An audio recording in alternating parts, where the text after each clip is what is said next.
नमस्कार, मी मृणाली पिळणकर. तुम्ही पाहत आहात LS मराठी. पाहुयात काही महत्त्वाच्या घडामोडी. मुंबईच्या अंधेरीत दुचाकीची अल्पवयीन मुलीला धडक. जखमी मुलीवर कूपर रुग्णालयात उपचार सुरू. पोलीस ठाण्यात आरोपी विरुद्ध गुन्हा दाखल. पिंपरी चिंचवडच्या मोशी दुर्घटनेनंतर कारवाई. दुर्घटनेप्रकरणी महापालिकेच्या पर्यावरण विभागाचे मुख्य अभियंता निलंबित. बारामती भिगवण रोडवर भीषण अपघात. पालखी मार्गावर भरधाव चारचाकीची धडक. धडकेत वारीमध्ये आलेला मोबाईल टॉयलेट चालकाचा मृत्यू.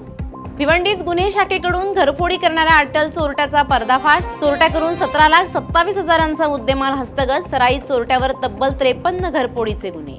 सातारा बसस्थानक परिसरात प्रवासी मिळवण्यासाठी स्पर्धा. प्रवासी मिळवण्याच्या घाईत रिक्षाचं चाक हवेत. रिक्षा चालकांमुळे धोका वाढला. नवी मुंबईत आंतरराष्ट्रीय ड्रग्ज रॅकेटचा पर्दाफाश. 6 आरोपींना अटक. 1,33,00,000चा मुद्देमाल जप्त. पोलिसांकडून पुढील तपास सुरू. अमरावतीच्या नवसारी परिसरातील एका दुकानाला भीषण आग. आगीत दुकान जळून खाक. सुदैवानं कोणतीही जीवितहानी नाही. हिंगोलीच्या कळमनुरीत 2 गटातील वादात गोळीबार. गोळीबारात एकाचा मृत्यू असून 3 जण जखमी. जखमींवर नांदेडच्या रुग्णालयात उपचार सुरू.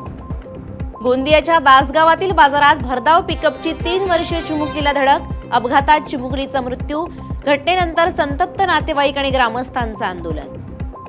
कोल्हापूरच्या घरफाळा घोटाळ्यातील अधिकाऱ्याला पुन्हा पद. भ्रष्टाचाराचा आरोपातील आरोपीला पद दिल्यानं प्रशासनाच्या निर्णयाची चर्चा.